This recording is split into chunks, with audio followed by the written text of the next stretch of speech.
Prueba de filosofía política. Filosofía política. Ahí la veo. Es el mes de abril, viernes 16, a las 11:45. La prueba equivale al 30%. Repito, el viernes 16 de abril a las 11:45. ¿Ya? 11:45. Ya. Todas las pruebas son en un horario distinto al de clases. 11:45, filosofía política, cuarto de 30%. ¿Ya? Ya. ¿Qué considera esto? Temario, hasta la clase anterior a la prueba. ¿Ya? ¿Cómo tienen horario? ¿Cómo no entiendo? ¿Tienen horario? Javiera. No entendí la pregunta. Ah, ya. Para allá voy, ya, entiendo. Temario, hasta la clase anterior a la prueba. Cuestionario, 60 minutos, 15 preguntas. Cuestionario, 60 minutos, 15 preguntas. ¿Qué preguntas hay? Desarrollo, alternativa, verdadero y falso, términos pareados. Emparejamiento se llama. Es muy fácil de resolver eso. ¿Ya? Ya. ¿Qué les sugiero yo? Que vayan primero a la alternativa, emparejamiento, si es que hay verdadero y falso, porque no estoy seguro si hay, pero sí estoy seguro que hay alternativa y desarrollo. Y aquí vayan primero a esas y dejen el desarrollo para el final. ¿Ya? El enlace va a estar ahí publicado en la página de Moodle para que entren. ¿Ya?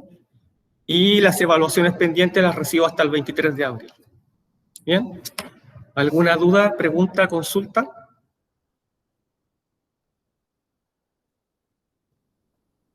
¿Dudas, preguntas, consultas? Perfecto, ya, muy bien, súper. Ya, muy bien.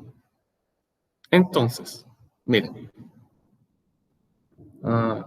También saben que cualquier pregunta me la hacen por correo. ¿Qué vimos en la clase anterior?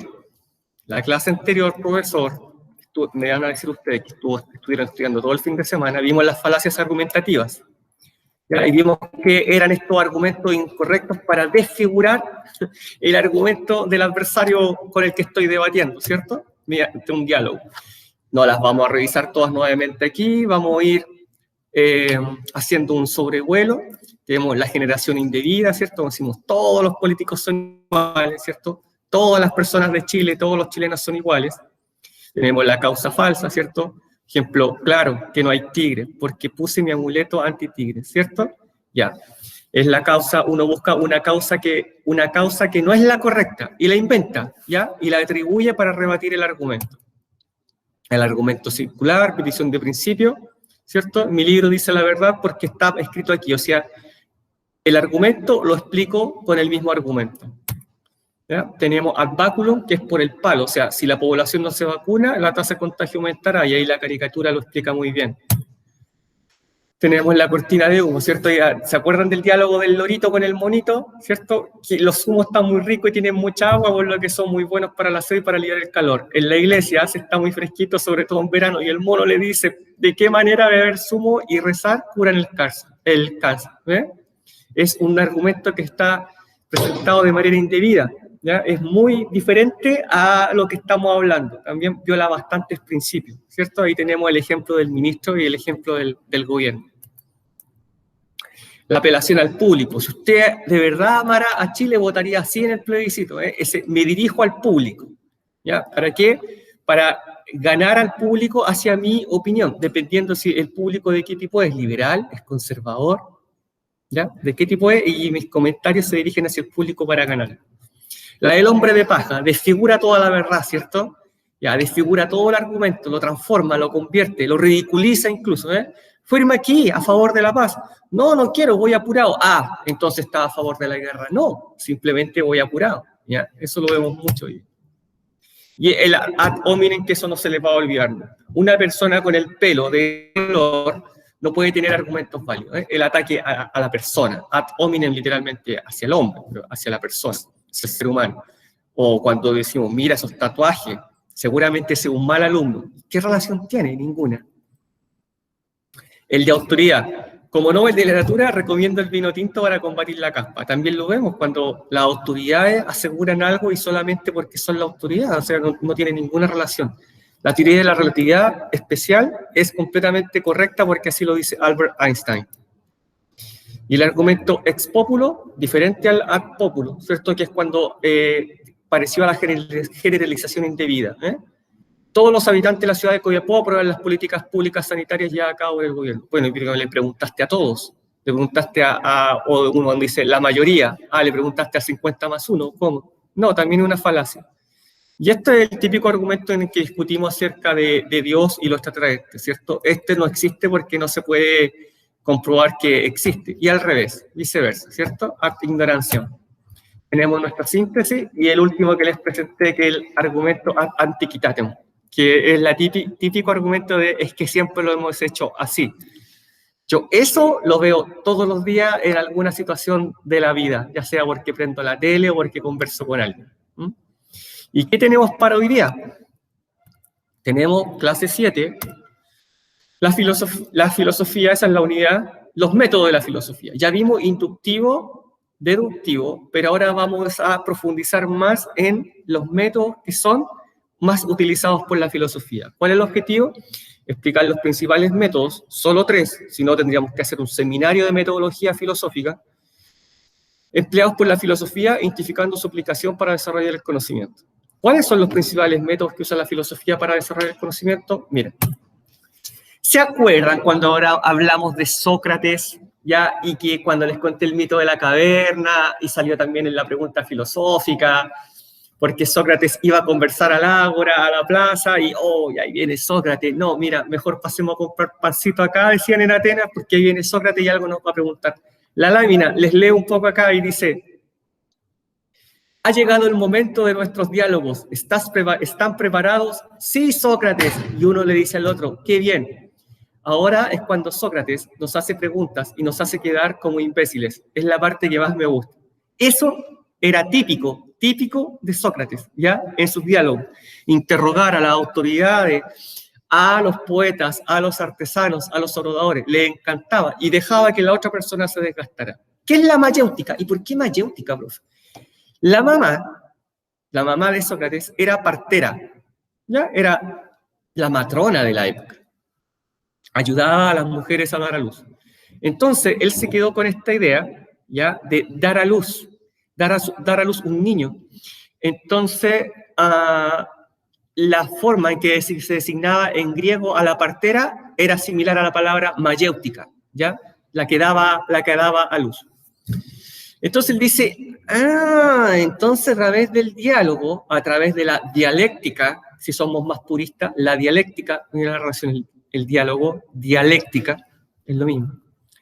Podemos hacer parir el conocimiento, ¿ya? Vamos a permitir que el conocimiento vea luz. El conocimiento está ahí guardado en la oscuridad y nosotros lo vamos a hacer parir, lo vamos a hacer salir, vamos a llegar hacia la luz mediante este método, ¿ya? Y que este método simplemente es un cuestionario, y el cuestionario, eso sí, requisito, siempre es desarrollado por el maestro, o sea, no son ustedes los que me interrogan a mí, ¿ya? Soy yo el que los interrogo a ustedes, sobre cualquier tema trascendental, la belleza, la verdad, la vida, la muerte. Ustedes pueden proponerme el que quiera, ¿ya? Y yo tengo que provocarlo, incluso que se enojen, ¿ya? Para que ustedes mismos construyan el conocimiento. Yo nunca les doy una afirmación, siempre los voy interrogando, les voy preguntando, los voy poniendo en un aprieto, ¿ya? Digo, ¿y qué es la belleza? La belleza es como los dioses.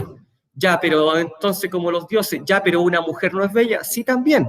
Bueno, y entonces, ¿quién es más bello, la mujer o el dios?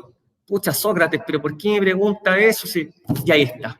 Y finalmente se terminaban alejando. Y no seguían conversando con el pobre Sócrates, ¿ya?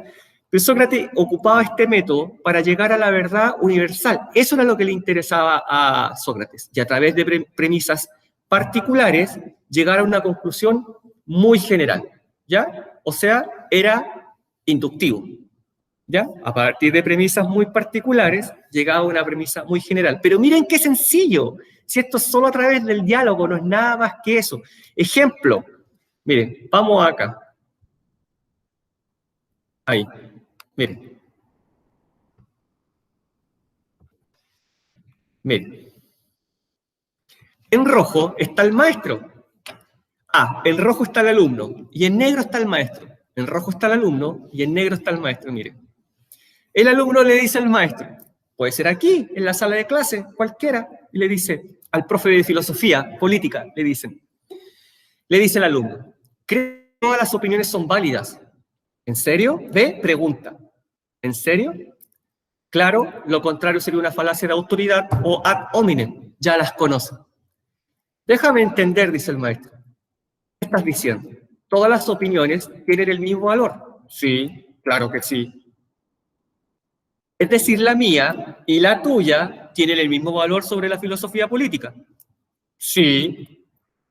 Es decir, los estudios, investigaciones y la experiencia no marcan ninguna diferencia. O sea, todo lo que yo he estudiado no marca ninguna diferencia con respecto a ustedes. Y el alumno dice, no, ninguna diferencia. Lo contrario sería discriminar y no ver un argumento. ¿Ya? Dice el profesor, dice,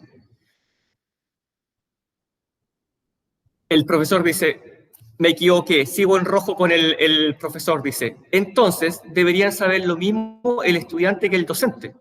¿Ya? Y el alumno dice, no, no me malinterprete. El saber es diferente al opinar. Entonces, podríamos decir que están los que saben y los que opinan, dice el maestro.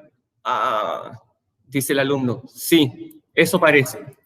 Entonces, no hay opiniones iguales, porque si uno se basan en lo que saben, otros tienen que basar en lo que no saben. No, porque se pueden basar en creencias. Entonces están los que saben y los que creen que saben. Sí, y ambos opinan. Sí, dice el alumno. Entonces me estás diciendo que no son iguales porque hay opinión de los que creen y de los que creen que saben y de los que no saben. Sí, tienes razón. Entonces no tiene sentido que todas las opiniones son válidas porque siempre habrá aquel que opina con conocimiento y aquel que opina porque lo cree. Sí, tiene razón. Estaba en un error. Muchas gracias, profesor, por enseñarme. Bueno, eso no lo va a decir nunca. El profesor finalmente va haciendo afirmaciones porque va llegando a conclusiones generales, pero por medio de premisas particulares, por medio de la interrogación que le hizo al alumno. Mire, aquí vamos a retroceder 2500 años y va a quedar aún más claro que lo que yo leí. Mire.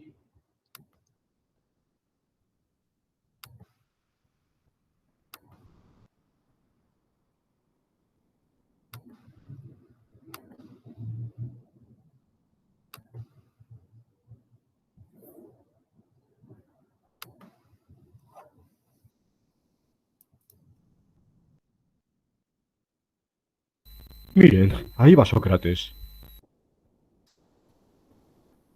Te saludo, Sócrates. Oh, el excelente Hippias. Hace mucho que no teníamos el placer de verte en la ciudad. ¿A dónde vas tan bien equipado? Al gimnasio a pronunciar un discurso sobre la genealogía de los dioses. ¿Te gustaría escucharlo? Tengo cosas que hacer y lamentablemente no puedo acompañarte. Es un discurso que ya he hecho. Todos me han dicho que es muy bello. Sería un placer tener también tu opinión. Dijiste muy bello. ¿Sabes entonces lo que es la belleza? Claro, ciertamente. ¿Y serías capaz de explicármelo? Nada es más fácil. Una bella virgen. He ahí, Sócrates, lo que es bello. Buena respuesta, pero dime, Hippias, ¿se podría decir que una mula es bella? Sí, en mi pueblo hay mulas de gran belleza. ¿Y una bella cacerola? ¿Se puede decir que es algo bello? No entiendo, querido Sócrates, que te pueda servir de un objeto tan prosaico para hablar de cosas tan elevadas. ¿Qué quieres? ¿Soy tan rústico? De todos modos, aún tú debes aceptar que una bella cacerola es bella. Sí, quizá, pero la más bella cacerola en comparación con una bella virgen es fea. Como la más bella de las vírgenes será fea en comparación con un dios. ¿No es eso lo que quieres decir? Exactamente. Y sin embargo, antes dijiste, una bella virgen, he aquí lo que es bello. Y ahora me dices que comparada con un dios es fea, pero no puede ser bella y fea al mismo tiempo. Te lo explicaré otro día, cuando quieras. Te saludo, Sócrates.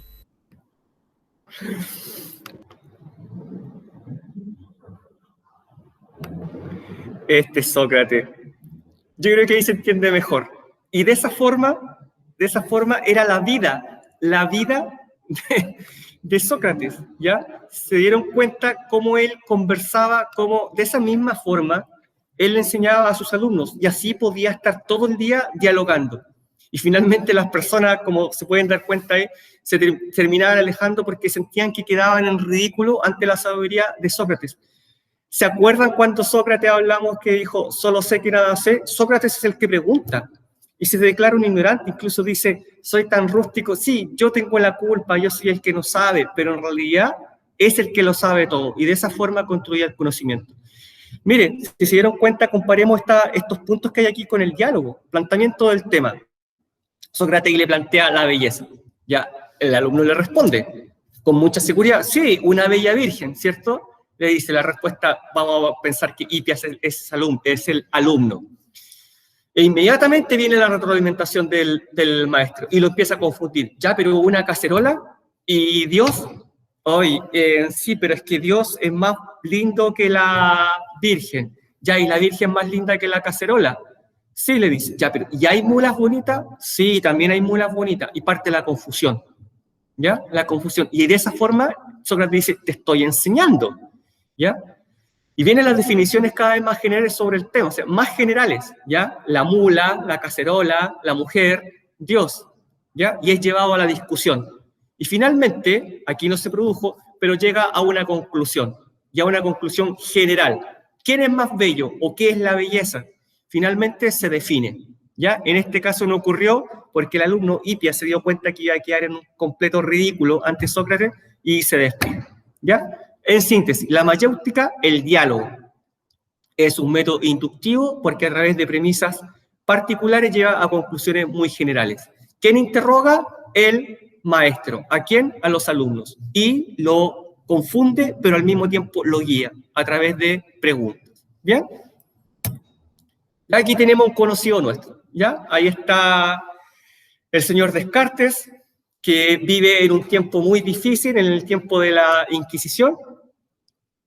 ¿Ya? Y aquí vamos a ver el método cartesiano, propiamente tal. Cómo él comienza a elaborar este tipo de método, y van a ver algunas similitudes con lo que vimos en la clase anterior en la que hablamos de Descartes. Miren, él piensa en ese momento, filósofo francés, pensador, soldado, ¿cierto? Veterano de la guerra a los 30 años, él dice que tiene que diferenciarse de la mayéutica, ¿ya? De esto anterior. Él también dice, sí, voy a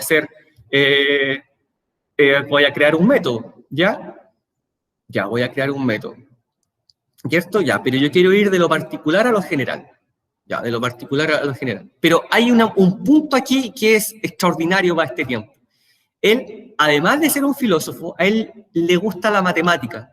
Así que la matemática es la base de todo. La matemática es lo único que es sólido y que no se pierde en la abstracción y en los argumentos, aunque por supuesto también es abstracta, pero también es racionalista, ¿cierto? Descartes ocupa la razón para investigar. No va dialogando. ¿Por qué? Porque recordemos que los sentidos engañan, el cuerpo engaña, los sueños engañan, ¿cierto? Ya. Entonces él dice, tengo que crear un método, una metodología, ¿ya? Para tener certeza de que lo que es verdad es realmente verdad. Esto está aquí, y no saber que es producto de imaginación, o que lo soñé, o que estoy enfermo y tengo fiebre sobre 39 grados y me estoy imaginando que aquí el lápiz está frente a mí. Y para eso, él dice, voy a ser racional, voy a ocupar la razón. Esa es la base de todo. Y además voy a ser matemático. Y voy a escribir un libro, que ya saben que lo escribe en 1637, que es el libro el libro se llama Principios del Método. De este porte. Se demoran 2 horas en leerlo, ¿ya? Pero inmediatamente el libro se hizo muy conocido, ¿ya? Descartes, recordemos, no olvidemos, aquí, de esto, ¿qué es importante? Que Descartes decide ser racionalista y matemático, además, aparte de que es filósofo, ¿ya? Y crear una nueva metodología para tener certeza de lo que es verdad, es realmente verdad, ¿ya? Entonces él dice, voy a dudar de todo, ya no tengo ni que explicar eso nuevamente. Entonces él en el discurso del método ya escribe 4 pasos. Mire, si el libro es muy cortito, ¿ya? Es muy cortito. y esto es el método cartesiano, ¿ya? Y paso 1, la evidencia. Dice, voy a leer una parte solamente. No admitir nunca como verdadera cosa alguna sin conocer con evidencia que lo era. No voy a creer en mis sentidos porque los sentidos engañan, ¿cierto? No voy a creer en la vista, tacto, oído, gusto, ¿ya? No creer, tengo que tener una evidencia, por lo tanto, explicación. Solo tengo que aceptar como conocimiento lo que es fiable, lo que es claro, lo que es evidente. Por ejemplo, ¿ya? Acusación en redes sociales. Miren, están funando a Juanito, le pegó a su polola, sigamos funando a Juanito. Descartes diría, ¿y qué evidencia tenemos? ¿Conoce al que publicó esto? No. ¿Conoce a Juanito? No. ¿Y a la polola de Juanito? No. Bueno, ¿y por qué lo seguimos funando? ¿Qué evidencia tenemos? ¿Por qué lo dice aquí? Pero tus sentidos te engañan, no puedes creerlo. Te estás basando en una evidencia empírica. Empírica, le adelanto para el tercer método, la experiencia. Cuando yo digo, les digo a ustedes, oye, ¿y en qué evidencia empírica te estás basando para decir eso? O sea, ¿qué experiencia anterior existe que te puedas basar en ello? Y ustedes me dicen, lo que pasa es que yo hace 10 años atrás tuve esta experiencia. Ya te entiendo. O en el ámbito académico. Sí, lo que pasa, profesor, es que yo escribí esto en el trabajo porque lo encontré aquí en este libro. Y este libro lo escribió Descartes. Y esto, en esta evidencia empírica, yo me basé para afirmar lo que digo. Brillante. Eso es la evidencia empírica. Para él no, porque todo lo pasado me puede engañar. Si me lo están contando, ¿cómo? Si me lo están contando, los sentidos me engañan. Y mire, ejemplo, leer un libro. Oye, ¿sabes qué? Lee Harry Potter. Estoy leyendo Harry Potter. Oye, Harry Potter es un libro súper bueno porque mira en el capítulo... aguanta, diría Descartes. No. Los sentidos me engañan, las emociones me engañan. Si tú me lo cuentas, yo me voy a contaminar porque mis oídos, que son parte de mis sentidos, me van a engañar. Ahí está. No se basa en las emociones. La evidencia. ¿Dónde está la evidencia? Diría. ¿Ya? Miren, ¿con qué los vamos articulando inmediatamente? Claro, yo sé lo que están pensando, diría el psicólogo, con el método científico. Si este es el antepasado directo, es el abuelito, quizá el papá, el padre del método científico. ¿Ya? La evidencia. ¿Dónde está la evidencia de esto? ¿Quiénes se basan en esto? Vemos en las noticias, lamentablemente, un asesinato y llega ahí el Servicio de Investigaciones Policiales, la CIP, y llegan con sus overoles blancos, con bolsitas, con pinzas y comienzan a buscar la evidencia científica. Y recogen la vainilla, y recogen un pelo, y recogen una gota de sangre, y toman la muestra, la evidencia. ¿Ya? Otra cosa es lo que me diga el testigo. Ahí Descartes diría, no, me estoy contaminando, los sentidos me están engañando. Y luego viene el análisis. Mire, ¿qué es un análisis? Cuando yo le digo a ustedes en las tareas, hacer un análisis. Ustedes hacen muchas cosas a veces, menos un análisis. El análisis es descomponer, ¿ya? Esa es la palabra clave, descomponer. Miren lo que dice aquí. También voy a leer solo un poco para no aburrirlos. Dividir cada una de las dificultades que examinase en tantas partes como fuera posible y como requiere para resolverla mejor. Luego, reducimos lo complejo a lo simple, ¿ya? Lo complejo a lo simple. ¿Qué significa esto? ¿Ya? Un problema complejo, dice Descartes, una vez que tengo la evidencia del problema, lo divido en subconjuntos, en subpuntos, en subpartes, ¿ya? Lo divido y analizo el punto A, B, C, X, Y, Z, ¿ya? Los analizo, pero punto por punto, no en su conjunto, porque si no, no es un análisis. Cuando le digo, analice la siguiente frase, analice la siguiente cita, ya, la cita, todo esto es la cita es aquí donde dice análisis, todo esto es la cita. ¿Qué deberían hacer ustedes? En el papel, esto en el papel, o incluso en el computador, ¿ya? Van subrayando, aquí, o aquí con destacador, con el destacador del computador y destaca, aquí, hasta aquí, pum, esta otra, hasta aquí, con otro color, hasta aquí, con otro color. Y lo van subdividiendo. ¿Para qué decir un reglamento? Un reglamento tiene capítulos. La Constitución, capítulos, incisos, números, artículos, y lo puedo dividir para su análisis. ¿Cómo podría analizar si lo leo todo de una vez? No hay análisis. Debo descomponerlo, dice Descartes. Mire, vamos de nuevo al ejemplo, el libro. Acá está el libro. Quiero que hagas un análisis. Debo leer capítulo por capítulo y quizás cada capítulo lo divido en subtemas y esos temas en puntos de interés, en ideas. Eso diría Descartes y cada uno lo voy analizando por separado. Por ejemplo, si voy a analizar la República de Platón, voy al capítulo de la justicia, luego al de la verdad, luego al de la razón.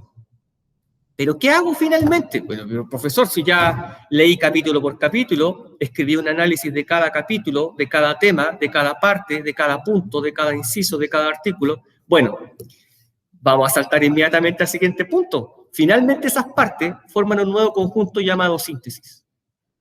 ¿Ya?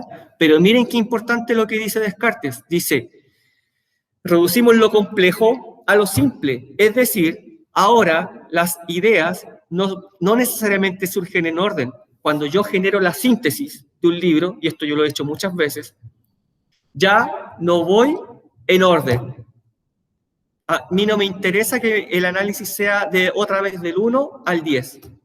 ¿Ya? Porque esa síntesis, miren, la síntesis, que justamente es el tercer punto que trata Descartes en su método cartesiano, es de lo que estoy hablando. Dice, conducir por orden mis pensamientos, comenzando por los objetos más simples y más fáciles de conocer, hasta ascender poco a poco, como por grados.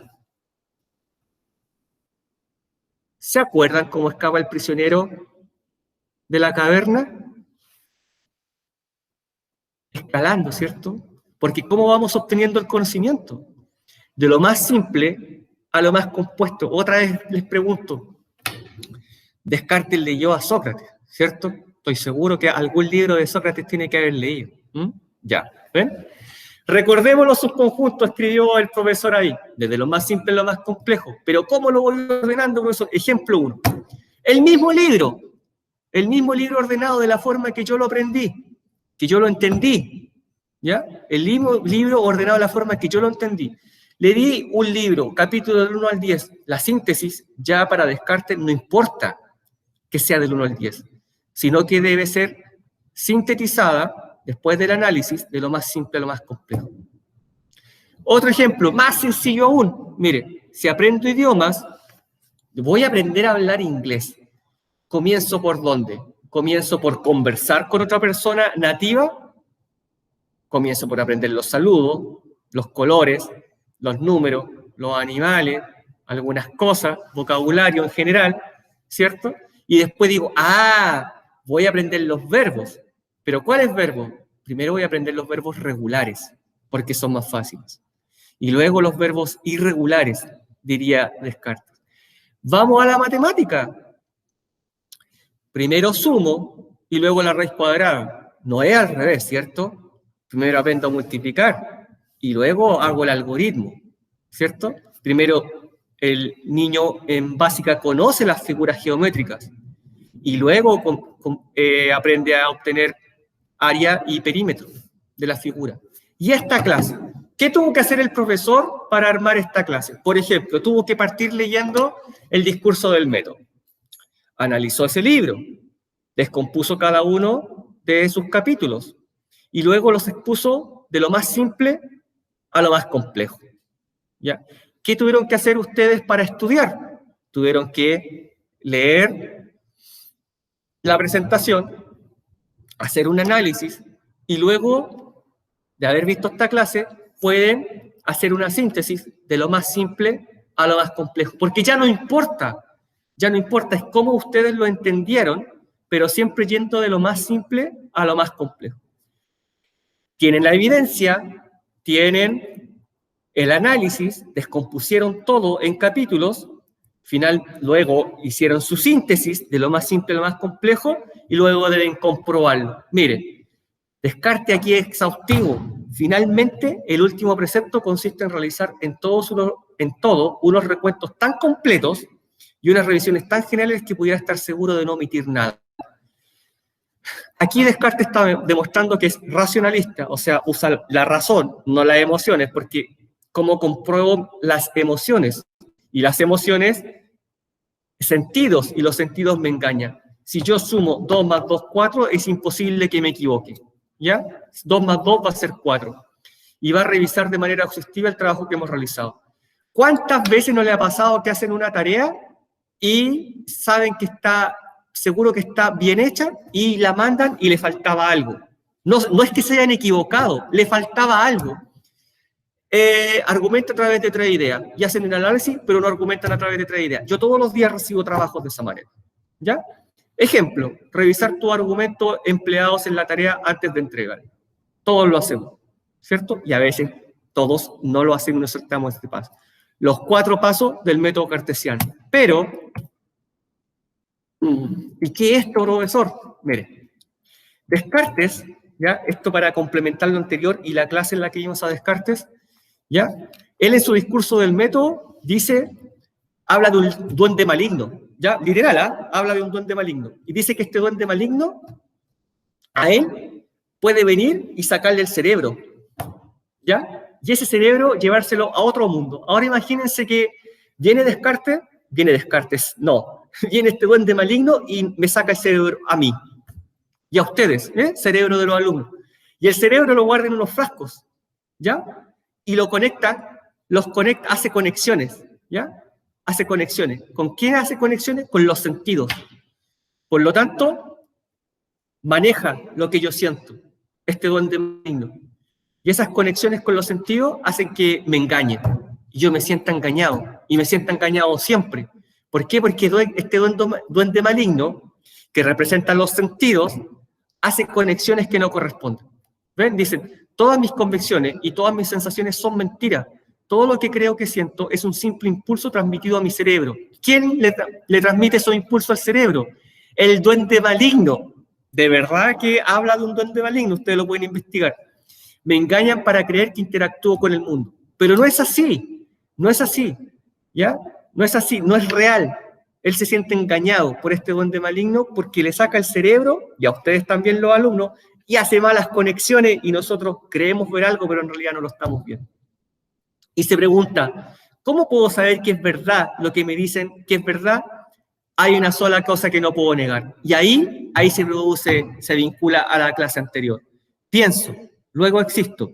Si pienso, dudo y razono. Debe existir un yo. Y eso ya lo explicamos, pero ahora quiero que lo comprendan mejor para que se vincule a la clase anterior, porque hay una gran pregunta sobre Descartes en la prueba, ¿ya? Por lo tanto, Descartes ya cree, voy a ocupar cree para después ocupar pensar, cree que si él piensa, obligatoriamente existe. Por lo tanto, su conciencia y su pensamiento preexiste a su cuerpo. ¿Recuerdan que les dije que el cuerpo es nada? Bueno, esto es lo que lo confirma. ¿Y quién maneja todos esos malos pensamientos y esas malas convicciones? El duende maligno, ¿ya? No crean que, por favor, que es un invento mío. Esto lo escribe Descartes en el discurso del método. ¿Ven? Para investigar la verdad es preciso dudar. Descartes, duda, pienso, luego existo, duende maligno. En cuanto sea posible, de todas las cosas, una vez en la vida, sea dudar. ¿Ya? Descartes, recuerden y no olviden que duda de todo. ¿Ya? De esa manera yo creo que quedó más claro. Pero también tenemos un método empírico y con esto vamos a terminar.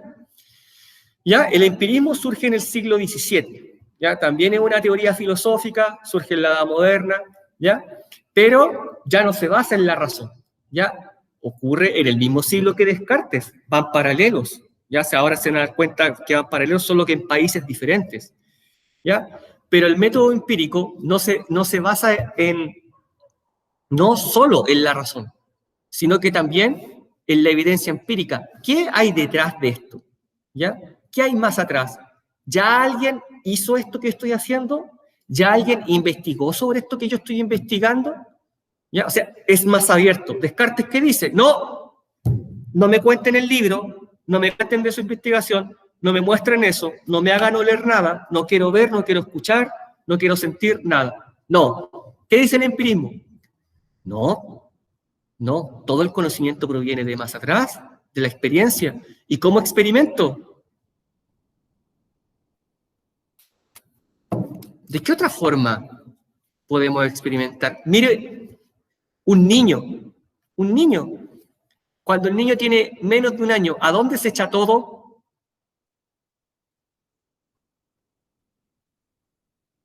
Esa etapa bucal que tenemos todos cuando somos chicos, ¿cierto? Y aprendemos a través de la experiencia. ¿Qué le decía su mamá para que no metiera los dedos al enchufe? Te va a dar la corriente, te va a quemar. Quizás algún día metió los dedos al enchufe y volvió a meter los dedos al enchufe. Nunca más. ¿Cómo supo que el agua caliente quemaba? ¿Cómo? ¿Cómo supimos que el agua caliente quemaba? ¿Cómo supimos regular el calefón? Típico, ¿cierto? Nos ha pasado muy helada, muy caliente. La experiencia. ¿Ya? ¿Cómo aprendieron a caminar? ¿Cuántas veces se cayeron? ¿Cómo aprendieron a hablar? Si ustedes hubiesen nacido de manera inexplicable, hubiesen nacido y hubiesen crecido sin padres, sin madres, sin ningún adulto, rodeado de animales, en una isla desierta, ¿caminarían erguido? Es muy probable que no. ¿Hablarían español? De ninguna manera. Experiencia. Miren las características, ¿ya? Ahí el origen de la experiencia, el origen del conocimiento está en la experiencia. Por lo tanto, la mente en blanco, la mente humana es una tabula rasa, como esta mesa, ¿ya? Está en blanco. Y la experiencia es la que me va llenando los niveles de esta tabula rasa y se va escribiendo el conocimiento sobre esta hoja en blanco, ¿ya? Y es inductivo, o sea, eso ustedes ya lo saben, ¿ya? A partir de conclusiones, que obtiene conclusiones generales a partir de datos particulares, es decir, va de lo particular hacia lo general, ¿ya? El empirismo propone que no existe ninguna idea innata. El ejemplo del niño, si yo lo aíslo completamente siendo guagua, ¿ya? No va a poder obtener un conocimiento porque no va a tener una experiencia. ¿Quién le va a enseñar, por ejemplo, a hablar? Por lo tanto, al mismo tiempo, no existen conocimientos universales que nos caigan así como polvo de estrella desde el momento en que nacemos. ¿Cómo va el empirismo? Dice, ¿cómo va a haber ese conocimiento? Si alguien nos tiene que enseñar, por lo menos si no es enseñar, lo vamos a observar, lo vamos a escuchar a través de los sentidos y de esa forma lo vamos a aprender, a diferencia de lo que decía Descartes. ¿Ya? Esa es la diferencia. Aquí asegura que surge a partir de los sentidos y dice que hay ideas simples, ideas complejas. Ideas simples, contacto entre sentido y objeto, o sea, tomo el lápiz. ¿Ya? Y la compleja, combinación de ideas simples. Mire esto, así está más fácil. Ese caballero, ya lo conocen, es John Locke, padre del liberalismo, ¿cierto? Y padre del empirismo. Dice él, la experiencia determinada por los sentidos y la reflexión sobre las propias ideas es lo que genera el conocimiento. La experiencia, recuerden, Descartes duda de los sentidos, razona, pienso luego existo. Empirismo, John Locke, experiencia. Experiencia, los sentidos, experiencia a través de los sentidos, ¿ya? Solamente de esa forma podemos llenar la hoja en blanco de la vida, ¿ya? No a través de ideas innatas, ¿ya? Yo no puedo llegar aquí a presentarme, a investigar y no tengo idea de nada. No, tengo que ocupar mis sentidos, sino de qué otra manera voy a aprender el conocimiento. Miren, acá está. ¿Quién le enseñó a hablar? Y este idioma, no otro, porque aprendió a hablar este idioma. Sí, pero ya cuando era más grande, estaba aislado del mundo, pero aprendió a hablar gracias al televisor. ¿Ya? Sí, válido, diría John Locke. ¿Por qué? Porque ¿qué ocupó?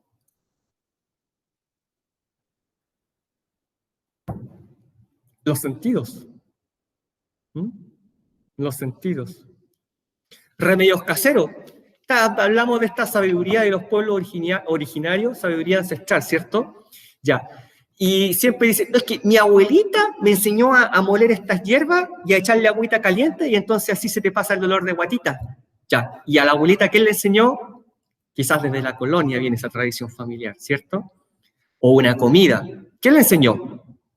¿Sabe hacer una cazuela? ¿Quién le enseñó? Es que me enseñó mi mamá, mi papá. Me enseñó una tía, un tío. O lo leí en un libro de receta. Lo leí Lo vi en un tutorial en YouTube, nuevamente. ¿Qué diría Descartes? No, te está engañando el duende maligno. ¿Ya? Te está engañando el duende maligno. Puede ser que esa receta no sea real. ¿Ya? Y la primera interacción con el fuego. ¿Cómo aprendiste que el fuego quemaba? Que la tetera estaba caliente, tomaste el hervidor de donde no correspondía y nos quemamos. Y aprendimos a través de la experiencia. Aquí está la idea. Una idea simple, escuchamos una pieza de música. Ah, muy bonita una pieza de música, ¿cierto? Ya. Pero nuestro oído es capaz de decir, mira, la guitarra, la batería, el bajo, el saxo, el piano. Cada instrumento por separado, como dice ahí, es una idea simple, ¿ya? Para John Locke. ¿Ya? Y mediante esa idea simple aprendemos. ¿Ya? Pero también hay ideas complejas. ¿Y cuál es la idea compleja?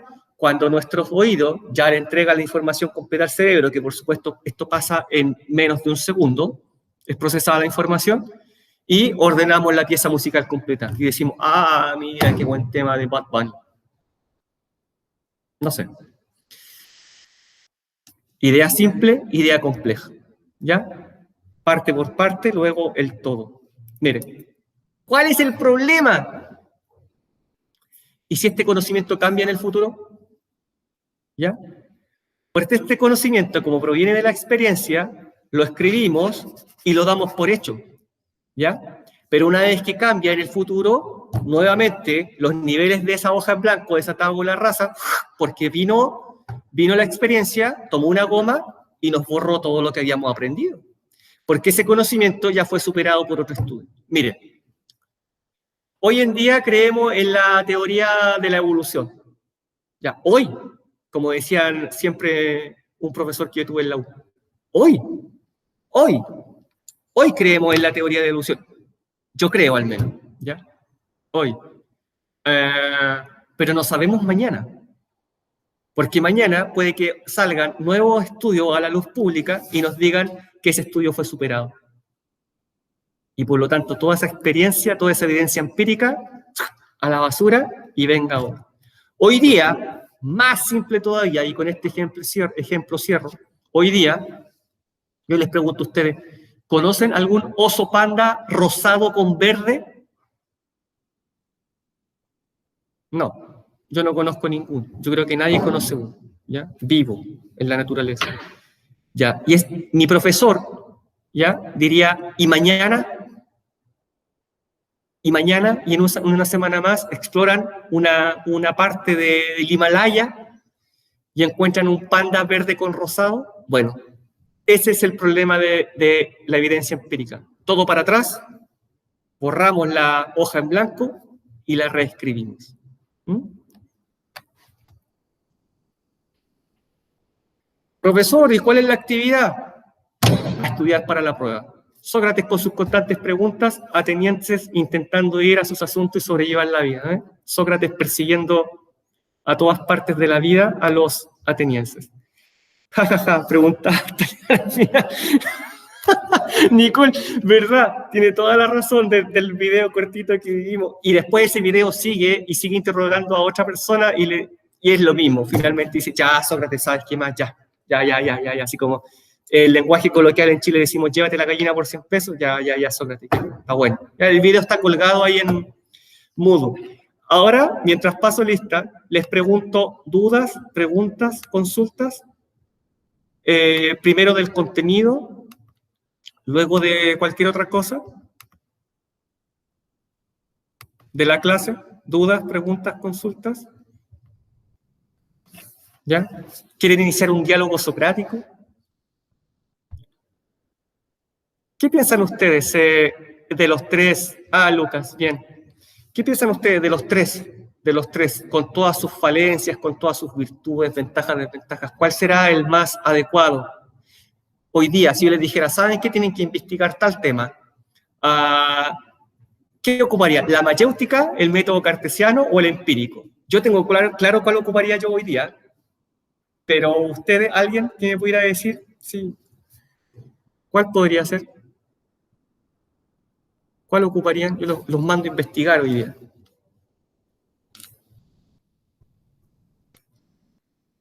Claro, pues, Lucas. Claro, porque si yo los mando a investigar hoy día, no sé si podrían ir hoy día a la plaza de Copiapó a conversar con alguien. Ya, ahí hay un problema. ¿Ya? ¿Ya? Y el otro, no ocupar los sentidos. Sí, yo no tengo esa capacidad de abstracción. Yo al menos no la tengo, yo soy muy literal. Ustedes me dicen, profesor Jorge, vaya para allá y hace tal cosa, y yo soy muy literal. Yo entiendo todo tal cual. ¿Ya? Soy muy literal, tengo muy poca capacidad de abstracción. Claro, el método empírico. Ese Sócrates era un loquillo. Repito, por si alguien no estaba cuando di esta indicación al principio. Paula, dígame por favor si nos está escuchando. A fecha de la prueba, ya se lo indiqué. Está ahí. Ya de todas maneras va a ser comunicado por correo y en mudo. ¿Ya? Mire, ahí está, es Filosofía Política, 16 de abril, 11:45, cuarto E, vale el 30%. Dice, temario, todo hasta antes de la prueba. Ya. Cuestionario, 60 minutos, 15 preguntas. ¿Ya? Va a haber un enlace para poder entrar, que lo van a encontrar en Moodle, porque todo esto es por Moodle. ¿Ya? Y las evaluaciones pendientes hasta el 23 de abril. Vamos a hacer otra cosa.